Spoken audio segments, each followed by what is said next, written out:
Selamat datang di video pembahasan sejarah nasional Indonesia.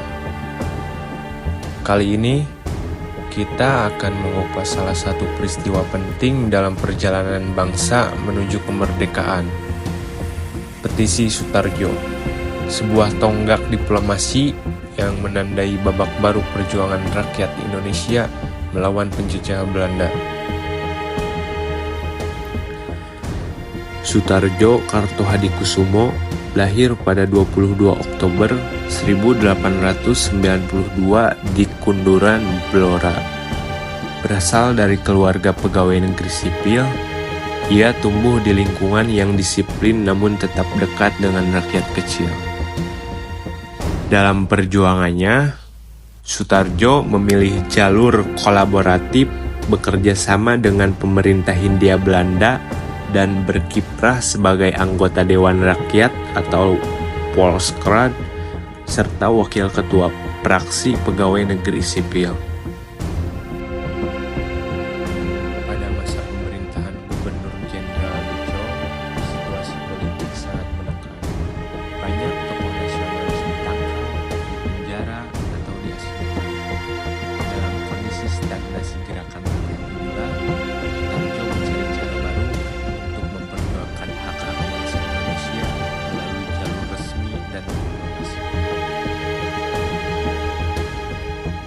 Puncak perjuangan Sutarjo terjadi pada 15 Juli 1936 ketika ia mengajukan petisi Sutarjo di Volksraad. Petisi ini merupakan permohonan resmi kepada pemerintah kolonial Belanda agar Indonesia diberikan pemerintahan sendiri dalam waktu 10 tahun, tetap dalam kerangka kerajaan Belanda.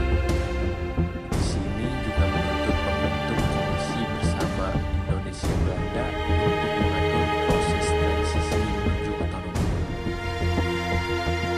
Petisi ini didukung oleh berbagai tokoh lintas etnis dan agama seperti Ratu Lani, Simo, Datuk Tumenggung, Fokwarjo, dan Halatas. Mereka percaya diplomasi dan kerjasama adalah jalan terbaik meraih kemerdekaan secara bertahap. Petisi Sutarjo menekankan 4 poin utama. Yang pertama, rakyat Indonesia harus diberi hak otonomi untuk mengatur urusan politik dan administrasi sendiri. Yang kedua, dibentuk Komisi Khusus Indonesia Belanda guna menyusun langkah-langkah menuju pemerintahan sendiri. Yang ketiga, penduduk pribumi harus dilibatkan lebih besar dalam pemerintahan agar siap menjalankan otonomi penuh. Yang keempat, proses transisi dilakukan bertahap selama 10 tahun agar sistem pemerintahan yang baru benar-benar matang dan efisien. Petisi ini diperdebatkan sengit di Volksraad. Hasilnya, 26 dari 46 anggota menyetujui, sisanya menolak. Dukungan juga datang dari luar Volksraad, termasuk Persatuan Para Bupati dan Mahasiswa Indonesia di Belanda. Namun, ada pula penolakan seperti dari Soekarjo Wiryo Pranoto. Setelah disetujui Volksraad, petisi dikirim ke Gubernur Jenderal, Menteri Koloni, Ratu Belanda, dan Parlemen Belanda. Versi Indonesia menyambut positif, sementara versi Belanda cenderung mengejek. Kampanye dukungan terus digalakan lewat surat kabar nasional dan pembentukan panitia di Indonesia dan Belanda.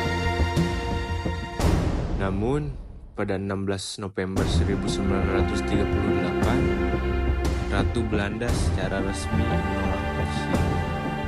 Alasannya, rakyat Indonesia dianggap belum cukup dewasa untuk memerintah sendiri. Penolakan ini diumumkan di Volksraad pada 29 November 1938. Penolakan petisi Sutarjo menimbulkan kekecewaan mendalam di kalangan nasionalis moderat. Mereka sadar diplomasi saja tidak cukup untuk meraih kemerdekaan. Namun, kegagalan ini justru memperkuat solidaritas persatuan di antara kelompok pergerakan nasional. Dampak nyata dari penolakan ini adalah lahirnya Gabungan Politik Indonesia atau GAPI pada 21 Mei 1939.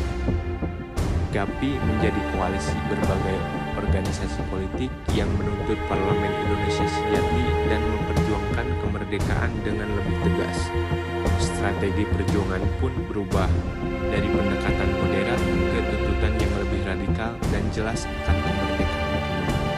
Petisi Sutarjo memang gagal mencapai tujuannya secara langsung.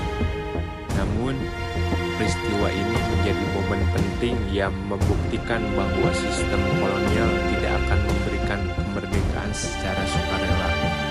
Dari kegagalan diplomasi ini, lahirlah semangat baru yang akhirnya mengantarkan Indonesia menuju gerbang kemerdekaan. Terima kasih telah menyaksikan video ini. Jangan lupa like, subscribe, dan bagikan agar semakin banyak yang mengenal sejarah perjuangan bangsa kita.